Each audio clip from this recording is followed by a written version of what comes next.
There is nothing. Only warm primordial blackness. Your conscious ferments in it. No larger than a single grain of malt. You don't have to do anything anymore. Ever.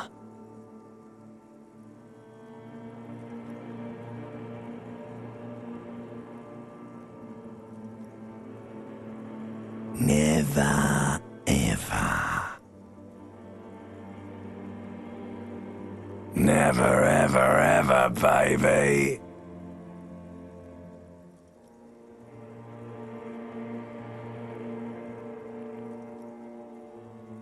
An inordinate amount of time passes.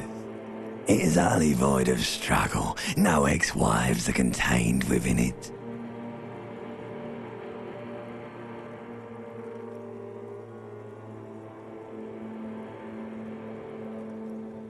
You got it, sweet brother. Nothing upon nothing upon nothing.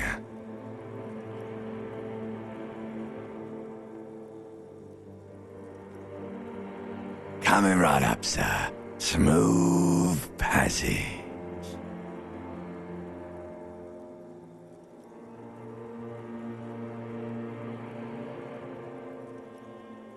Do you really?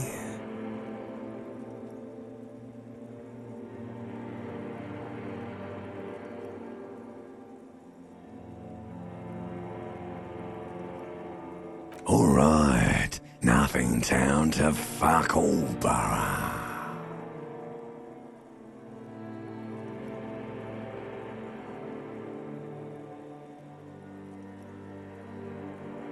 Do you want me to upgrade that to a one-way trip, sir?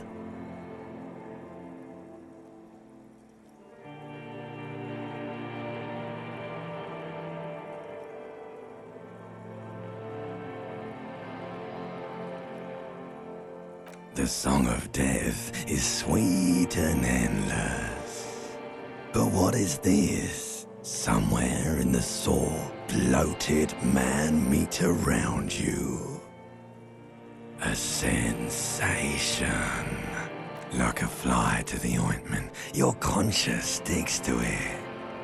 The limbed and headed machine of pain and undignified suffering is firing up again.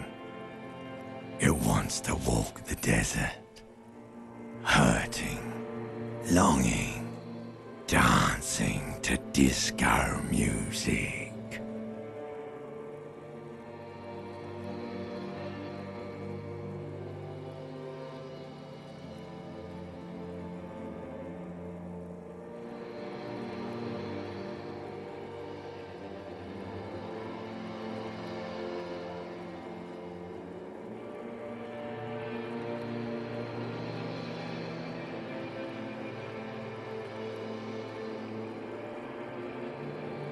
The stench of liquor rises from your mouth, and with it, an ungodly headache.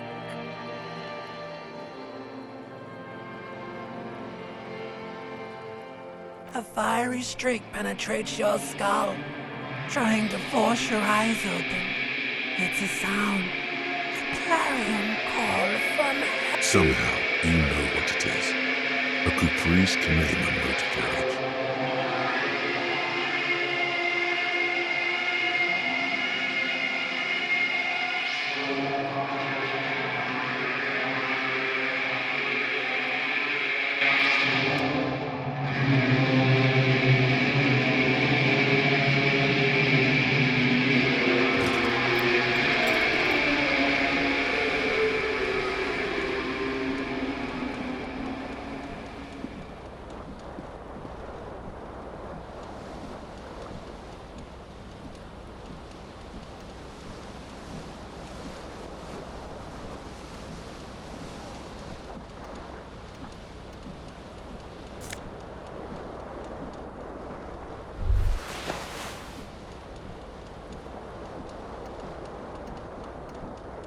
You hear a jingle. Keys are clinking in the pocket of your flare-cut pants. It says "Whirling in Rags" on the aluminium keyring. There is a single key on the ring. The number 1 is etched on it. It should open the door. The Whirling in Rags is a hostel cafeteria on the urban coast, frequented by dock workers.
This fan has 2 chain pull switches.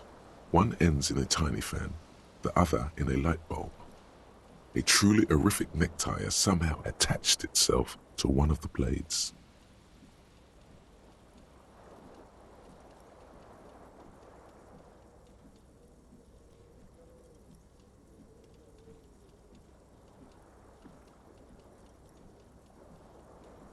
The blades come squeaking to a halt.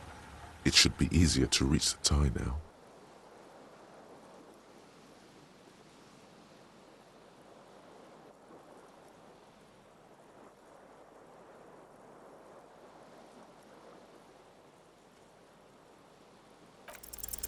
You swoop up and catch the tie. Snap! It's released from the blade. What you have in your hand is a truly hideous necktie, with 4 or 5 different patterns. The knot reminds you of a noose. A terrible mistake. Turn the lights off immediately. You can practically feel the photons burning a hole in your brain. The lights are off.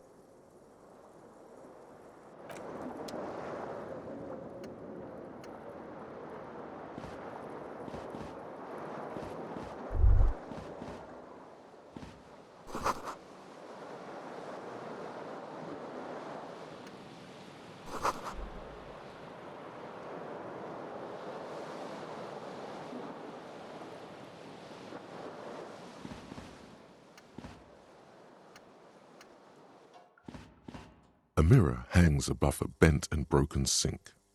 In a fierce discharge of masculine energy, someone has ripped half the faucet off. Hot water sprays from the base and steam covers the mirror. You cannot see yourself, just the outline of a man. Suddenly, you realize you have no memory of the face that awaits you there, underneath the soft vapor.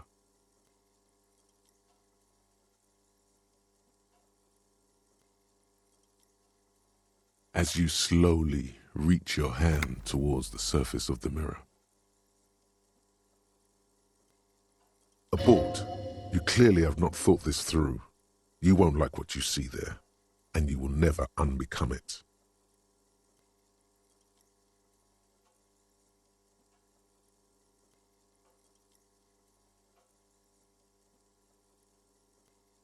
Yeah, there is definitely something wrong with it. Where to even begin?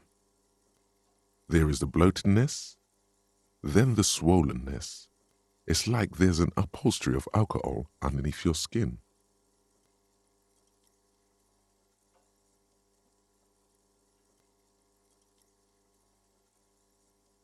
Bet you are. Your nose feels like a small balloon in the middle of your face. It hurts when you honk it. It doesn't appear to be a particularly tiny nose either. Not with all the drinks it's absorbed for you. It's not. It's swollen and snail-like, wriggling between your fingers.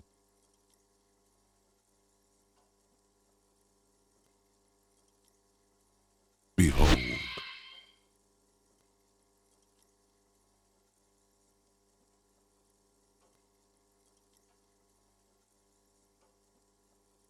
You have no idea who this thing is, do you?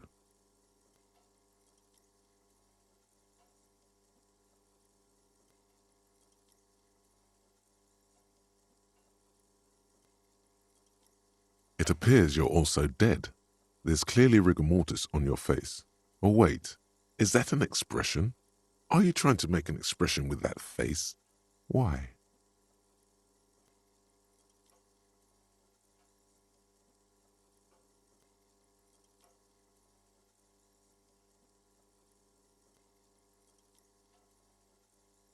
Please stop. It's horrible. You're scaring yourself.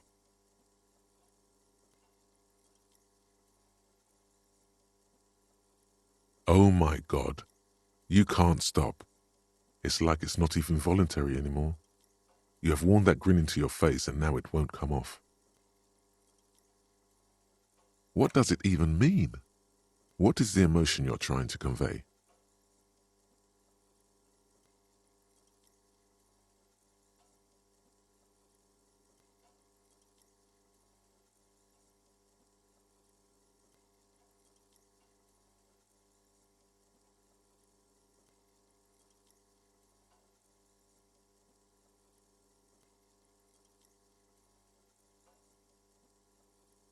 There might have been 10 years ago. It's little more than a cadaverous spasm now.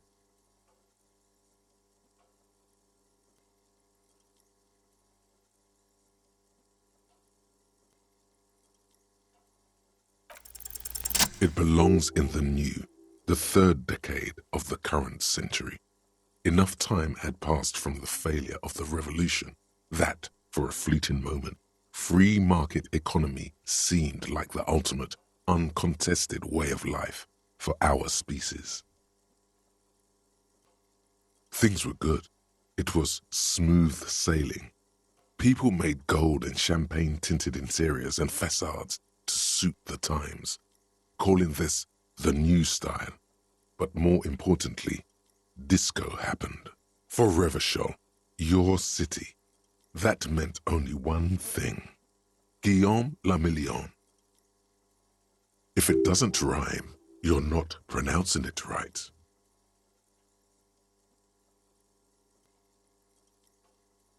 Out of the dazzling swirl of disco music, in an open-air boîte de nuit, somewhere in Revachol West, Guillaume's blonde mane appeared on the screen. He sang some bullshit. Then he made the expression.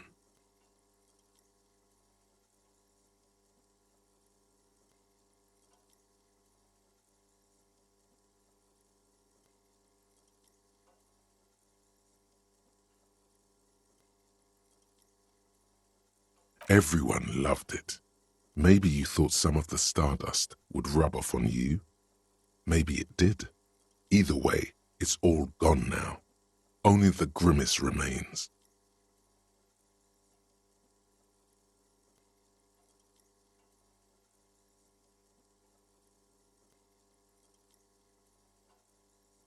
Some 20-odd years. There is a vast ocean of time between right now and the expression, looking good on you, or anyone. Humanity has run aground in that time. It's a different world now. The expression is a relic. The click is used to spur on a horse. It also features heavily in Guillaume Le Million's regional mega hit, Don't Worry, Your Pretty Little Head. You have some understanding of the near history of disco. The rest is darkness, aside from the useless fact that the motor carriage outside was a Caprice Canema. It doesn't have to be. You can swoon over Guillaume and his champagne-corked smile whenever you want to. Maybe some of the stardust will return.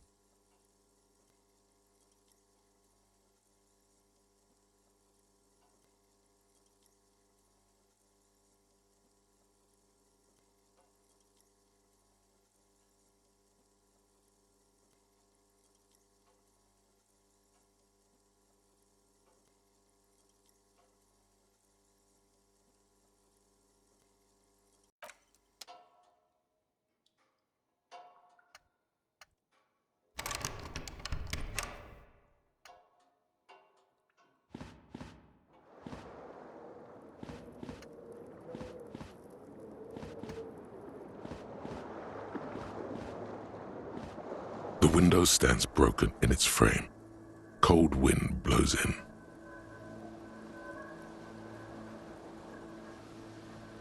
The morning light hurts your eyes. It's hazy, but you see the ocean and some war-torn buildings.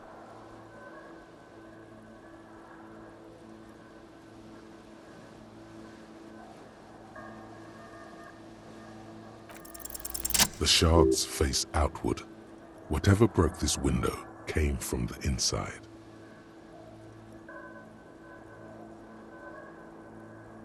A fine web of scarring covers the back of your right hand, but none of it is recent.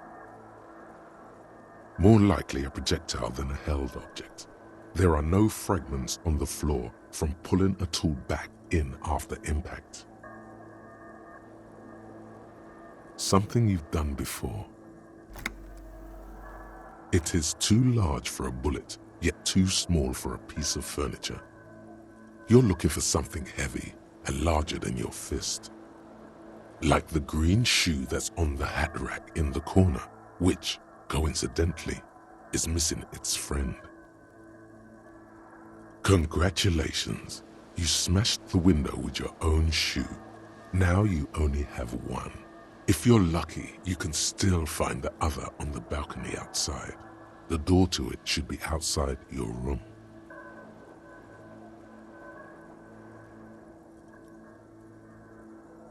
A cool wind gushes in.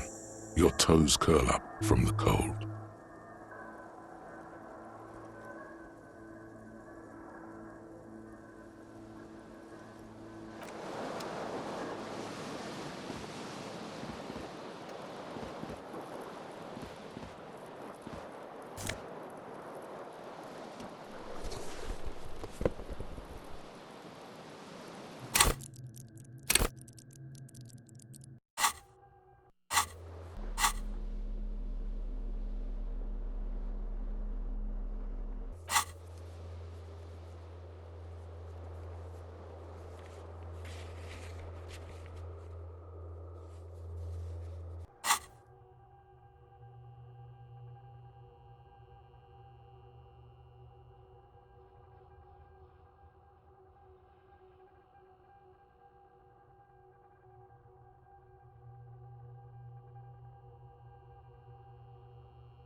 Hello, officer. The young woman raises a cigarette to her lips. Her eyes are brown and her face is speckled with birthmarks. She can't be more than 28.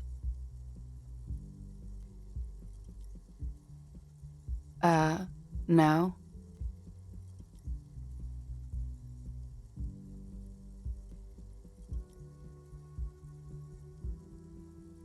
Because you're a police officer, sir.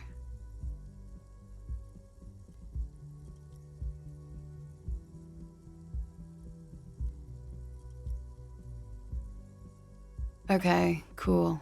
I won't.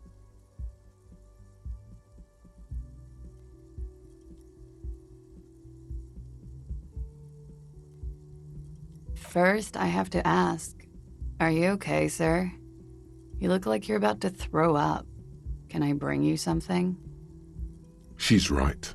Something wants to come out through your mouth, right in front of her, right here. It makes you put your hand on your stomach and swallow.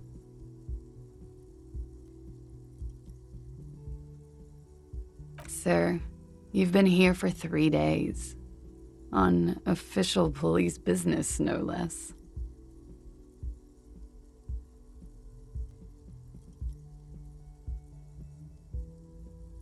Couldn't say. In truth, so far, mostly drinking.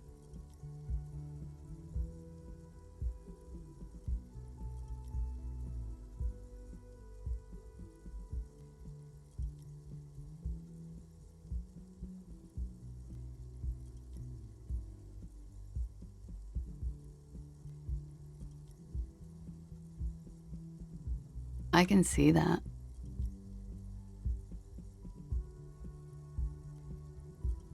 Could it be because of the drinking? She hasn't had time to put her makeup on. This is her morning cigarette. She looks tired, her beauty waning faster than it ought to at her age.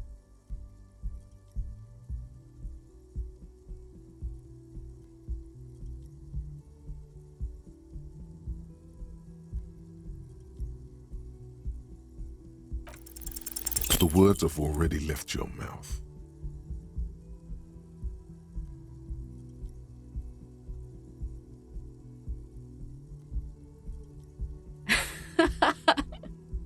What was that? That's not even how words are used. What did you say? Come on, say it again. No, you see, that's not what you said. You said...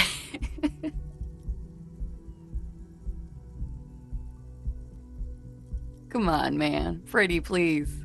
One more time. Goddamn right you did. You crazy asshole, you. What kind of cop are you?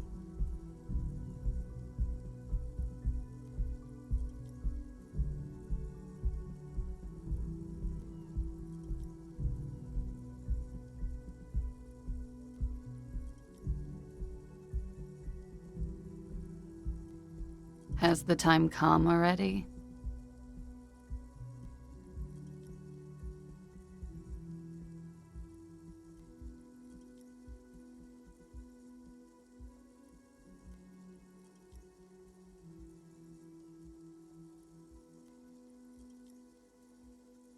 Mere minutes. I should go and prepare then. Thank you. This has been delightful. I hope it does all come crashing down. Otherwise, it's gonna suck for you later when you have to interrogate me.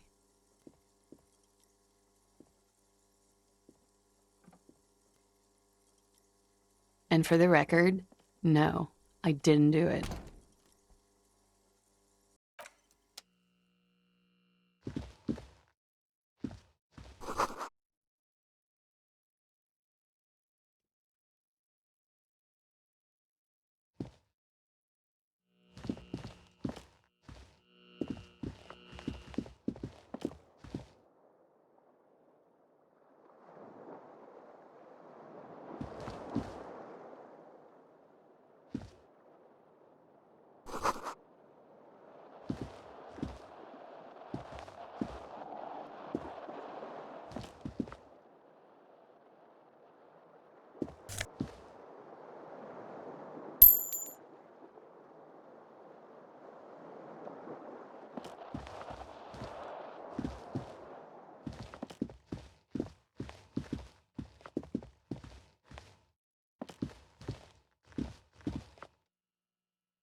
You should totally sing karaoke here, the first chance you get.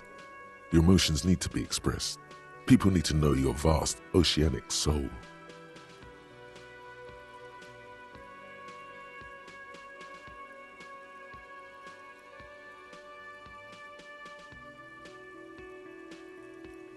Of course, at this point, precise measurements of your soul can only be performed from the outside. It needs to be heard. Through a PA system. By other people.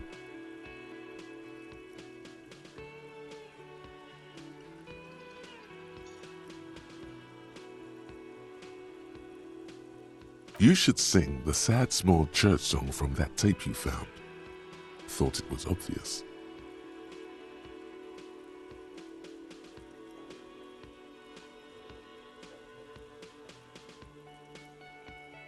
Serves them right. Wipe that smirk off their face with your sad, tragic song. Who's laughing now? No one.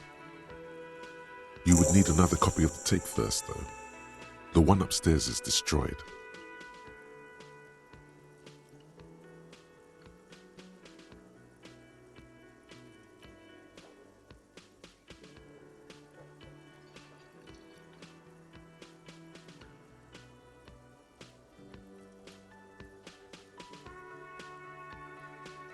Who is mistakenly identified as a cop for his prominent jawline?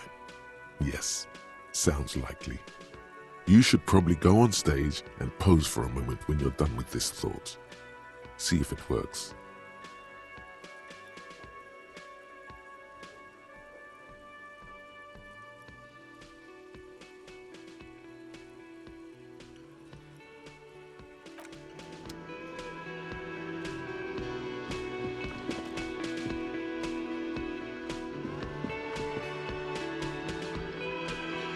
A man in his late 20s stands behind the counter, inspecting a stuffed seabird. As you approach, he gives you a sideways glance, then looks down again. Everything is cool between you and this guy. He's a big fan. Make some small talk. A competent work of taxidermy. The white and brown seabird lies among piles of coasters and drying mugs. One of its wings broken.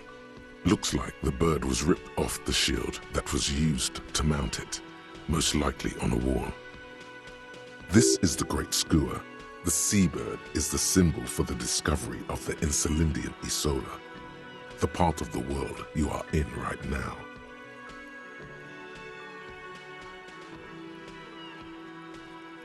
The small steel tag says as much. The Great Skua. Stegosaurus skua.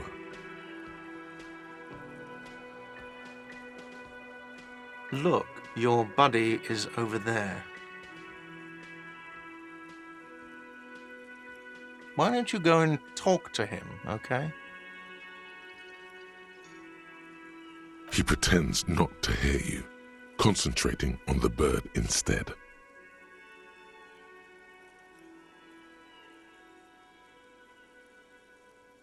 No, I'm not the bartender. I'm the cafeteria manager.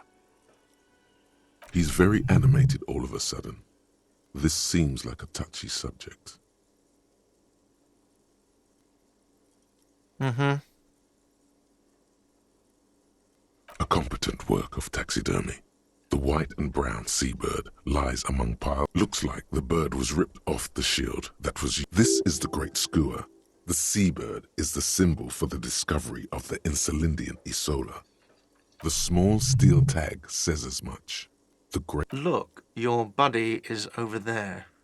Why don't you go and talk to him, okay?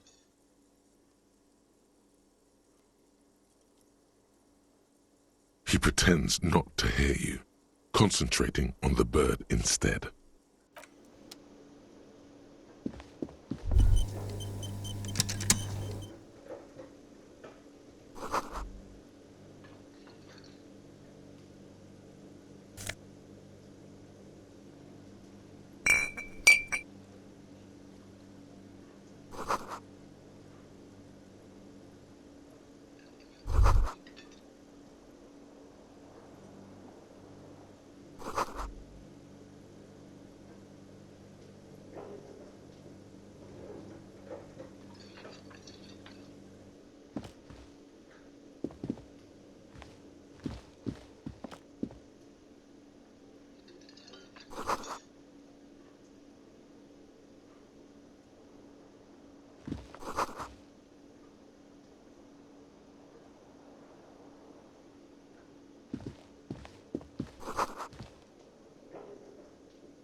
Hello, sweetie.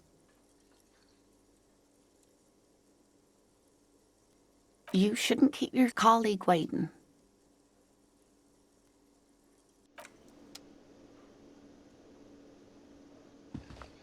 A bespectacled man in an orange bomber jacket is tapping his foot on the floor. Looks like he's waiting for someone. As you approach, he narrows his eyes and extends his hand. On the sleeve of his bomber jacket, as well as on its back, are the same enigmatic white rectangles as on your blazer. Hello, I'm Kim Kitsuragi, Lieutenant, Precinct 57. You must be from the 41st. You realize he's waiting for your name.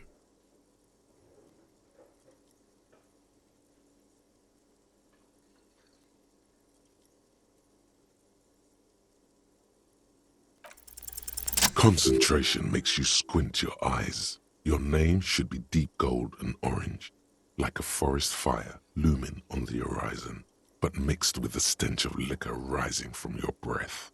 You're 2 steps closer to it, but there are still many to go. Okay then. It looks like we had a little scheduling error on Sunday. Saturday too, actually. Have you had time to talk to the manager here? What he means is, he has been trying to meet up with you for 2 days, but you have been otherwise occupied. If you don't mind, we should talk to him again. Ask him for a rundown of the area. Now that I'm here as well. I understand the scene is out back, right? It also wouldn't hurt to assure him the police are finally here. In full force, I mean. Have you mapped out the initial interviews?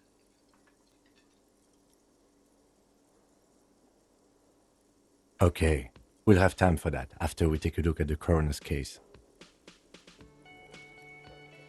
Have you removed the dead body from the tree?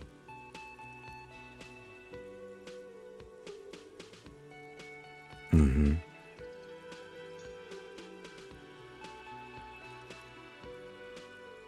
So, the body is still in the tree,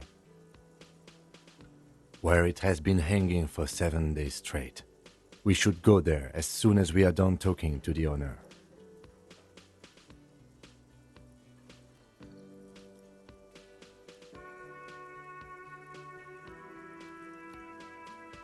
I can see you drank last night and the night before, and that you are still drunk now. But I have seen officers go through worse. Much worse. If you need something for your headache, there is a general store nearby. But as I said, the dead body should be our #1 concern.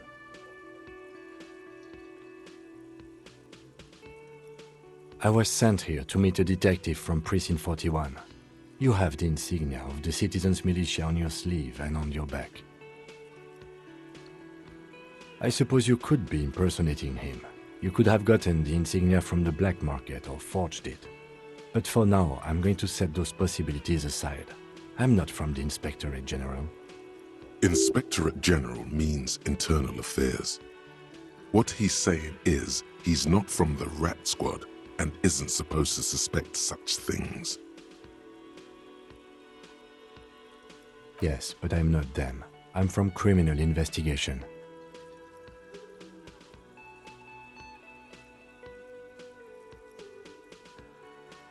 He nods.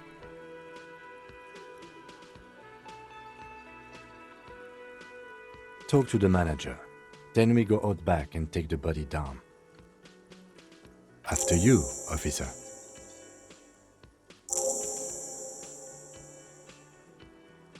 If you're about to embark on an investigation, shouldn't you have a badge?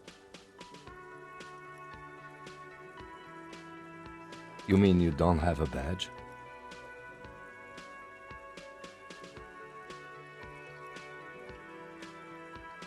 Losing your identification card is a serious matter. My vehicle has a shortwave. You can use it to report your badge missing. I advise you to try to locate it as quickly as possible, but getting the body down should still take precedence. Lieutenant Kitsuragi is now in your party. You can talk to him whenever, by interacting with him.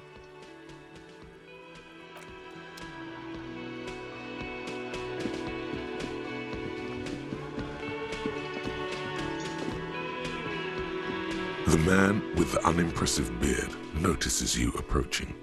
He drops the ledger he was holding and turns to the lieutenant. Mr. Gart, right? You run this place. Yes. I am Kim Kitsuragi from Precinct 57. This is an inter-district investigation, so joining me from Precinct 41.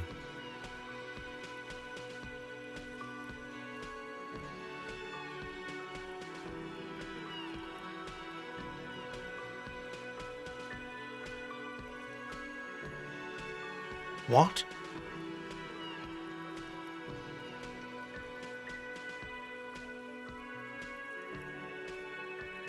What is this? A joke to you?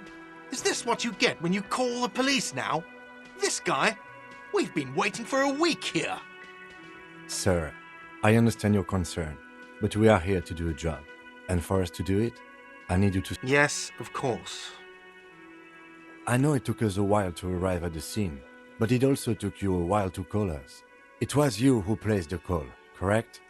No, I only just got here. It was probably Sylvie who called you. She usually works the bar here. I'm only temporarily taking over her duties. Do you have her number? As a matter of fact, I do.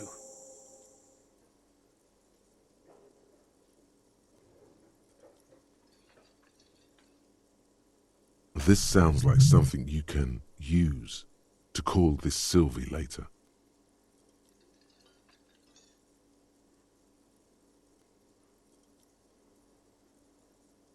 You said you just got here. From where? Are you a local? What, of Martinez? No. I live in Jamrock. I only sometimes come here to keep an eye on the place. This is just one of the many, many cafeterias I manage. But you still know your way around, yes? In case we need directions. Yes, I know where some things are, but as I said, I don't live here. I just used to work here. And I'm not going to start working here again, if that's what you think. I didn't imply that. Detective. He probably means this is where you step in and ask your questions. His face expresses profound doubt in your having this. Ask him about the body's location before asking if he killed him. People give up information in the more innocuous questions, which you can later use in the more sinister ones, not vice versa.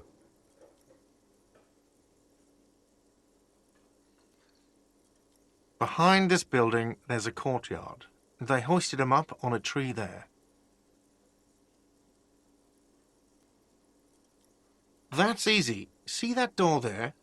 First you exit through that. Then, to your right, you should see a big hole in the fence. A really big one.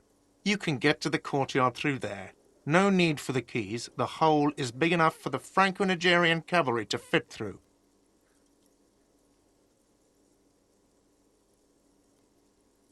This man means the heavy cavalry of the innocents Franco-Negro, sweeping over the plains and nations of the enemies of mankind, 5th century style. Unified currency and the concept of cool came in their wake. They wore lamella and carried guns. But first and foremost, Franco-Nigerian heavy cavalry was really, really wide. That hole in the fence must be enormous. She went away because none of your business. Have they not been telling you you're a cop?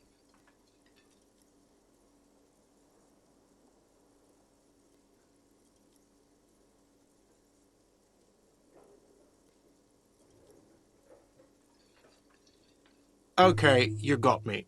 She went away because of the dead body out back. And because I asked for her number. That's why Sylvie went away. I hope you appreciate that. Thank you.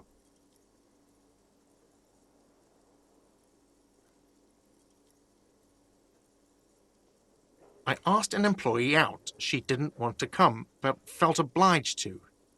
It was a bad idea. Now, what is so goddamn fascinating about that for you? It's got nothing to do with the lynching.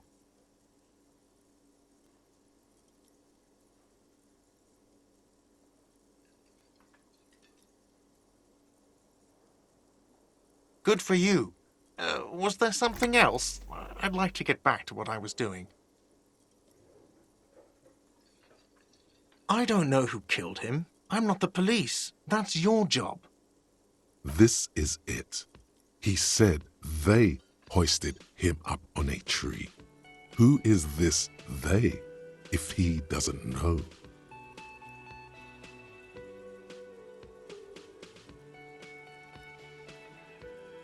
Oh, people are saying it was the union dock workers, that it was a lynching.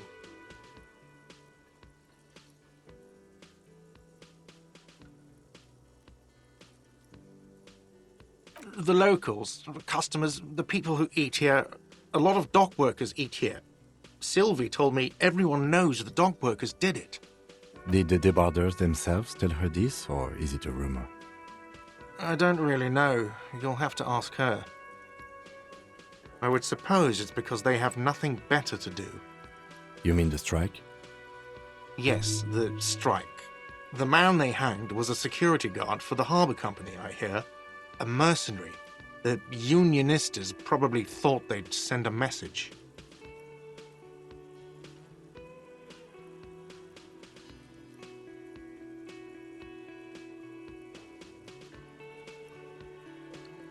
The lieutenant turns the page in the little notebook he's been scribbling in.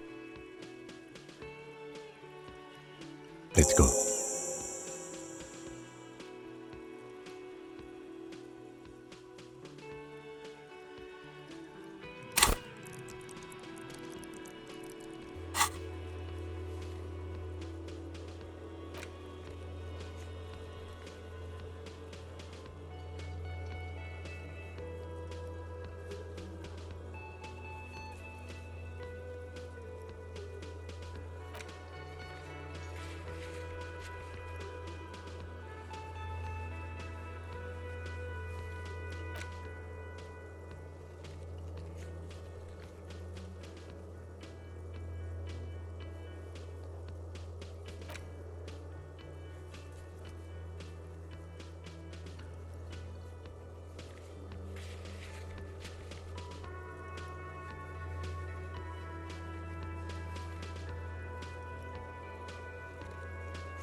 Not so fast.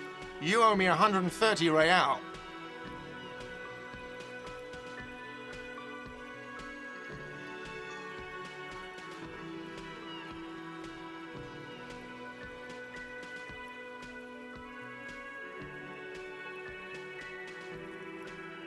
Oh, excuse me. You owe me 130 real. The IIR, or Inter-Isolari Real, is the global reserve currency. Whatever part of the world you're in right now, it's safe to assume he means you owe him some money.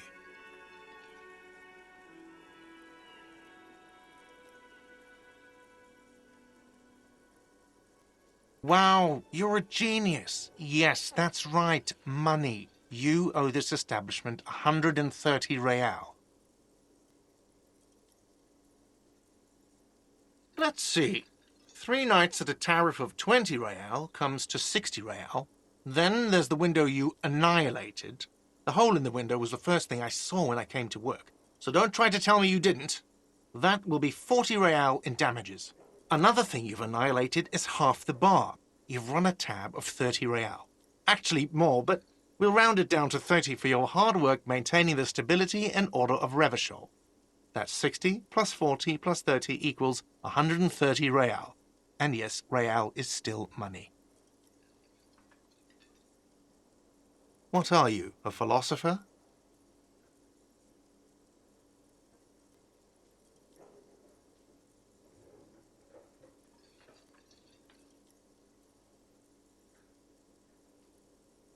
Money is what grown-up people use to pay for things. Things like this hostel room or 8 bottles of potent blend and 9 packs of Royal Extra. We use it for everything, really.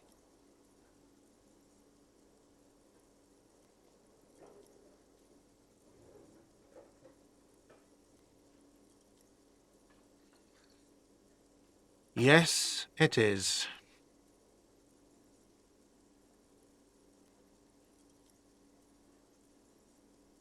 No, you see, that's 40 cents.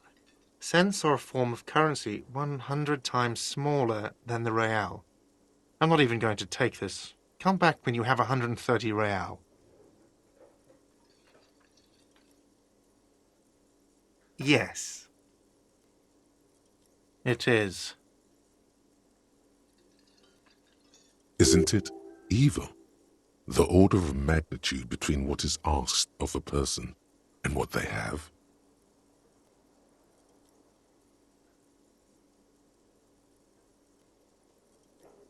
It does, doesn't it? There's a shuffle of nylon as Lieutenant Kitsuragi looks for something in the pockets of his orange bomber. I'm sorry, but he has to pay. I can't let him stay here any longer if he doesn't. If he doesn't have the money by tonight, then... Officer, maybe you are better off working this from home for now. You live in Jamrock, right? It's not that far away.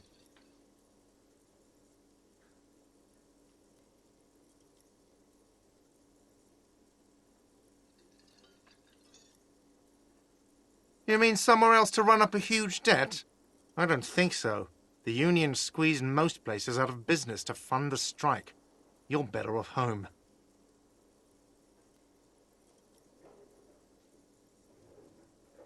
Officer, you really need to take this up with your station. I have a shortwave radio in my car. Call them, ask for assistance. We have to get this investigation started now. Good luck.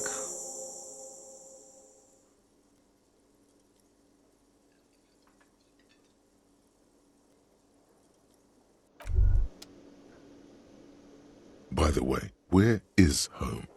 The address is coming up blank, and this place sure isn't it.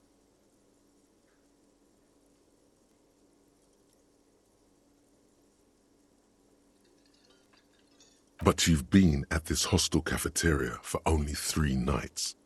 Where were you before? You had to be somewhere.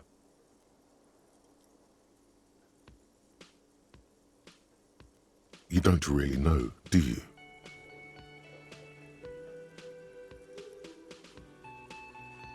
South, maybe. Doesn't sound like somewhere you can stay if you run out of money.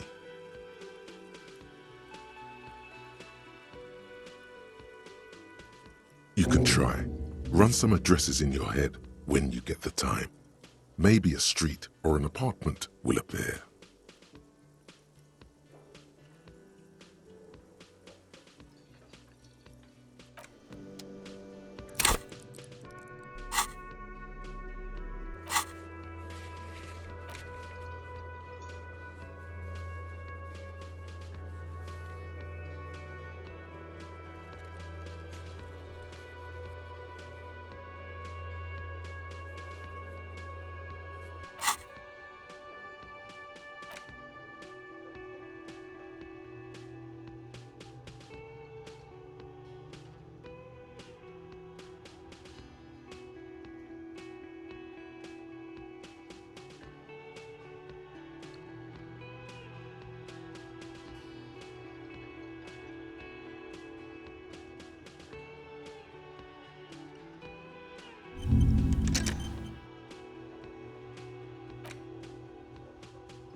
Yes?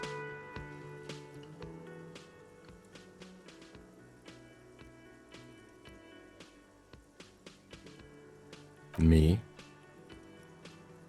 I don't see how my life is pertinent to the investigation. That's a fair point. All right, for the good of the investigation, what do you want to know?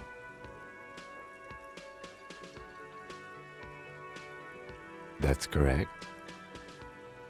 You feel a slight urge to put the lieutenant down for this, but you can't quite muster enough testosterone.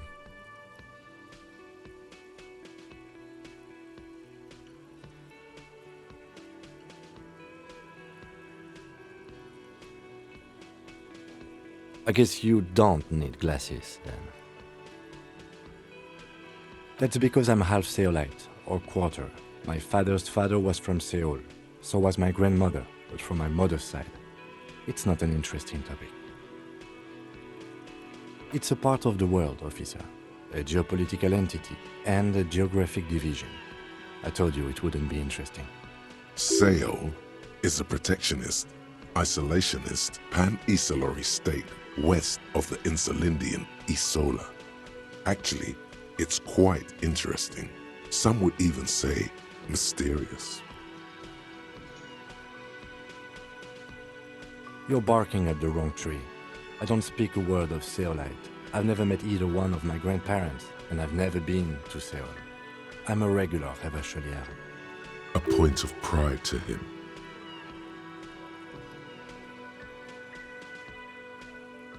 No. The lieutenant nods. What do you mean? I have no idea what you're talking about. The lieutenant's conceptualization skills must be rather rudimentary.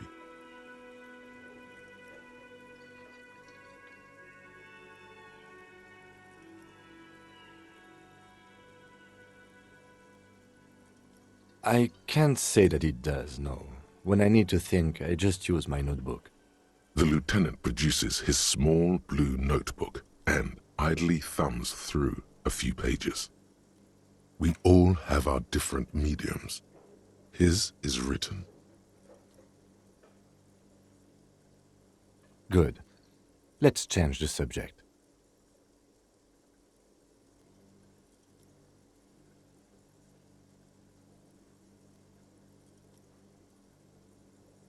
What do you want to know?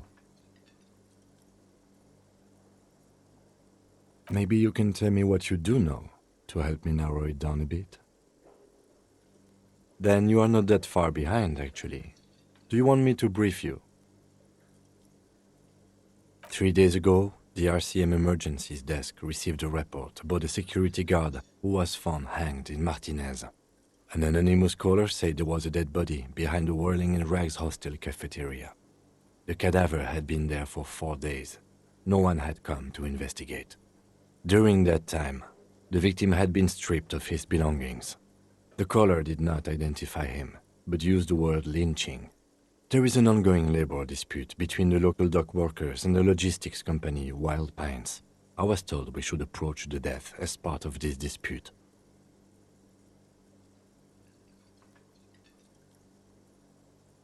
A security guard or worker of some sort hired by Wild Pines. This was just hearsay from Martinez, of course. We need to find out the truth. They didn't identify themselves in any way. The tone was muffled using a device of some sort. The desk could identify neither the caller's age nor sex. There's a strong prejudice against involving the RCM in what's seen as union matters. The dock workers' union is the de facto police in Martinez. Now it appears they've started executing too. We cannot allow that. That's us, the Revachol Citizens Militia. We're the police in this city.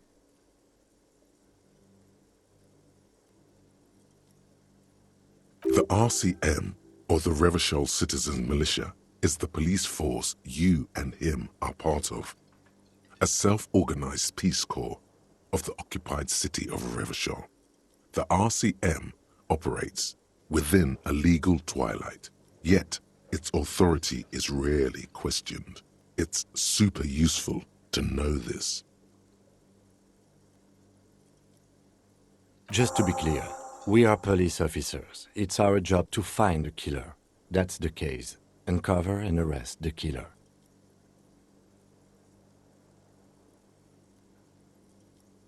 No, it's not a particularly mysterious case. The deceased is a security guard for a corporation involved in a labor dispute. It doesn't take a DeLorean polymath to put the pieces together. I just don't see the case getting more mysterious than that.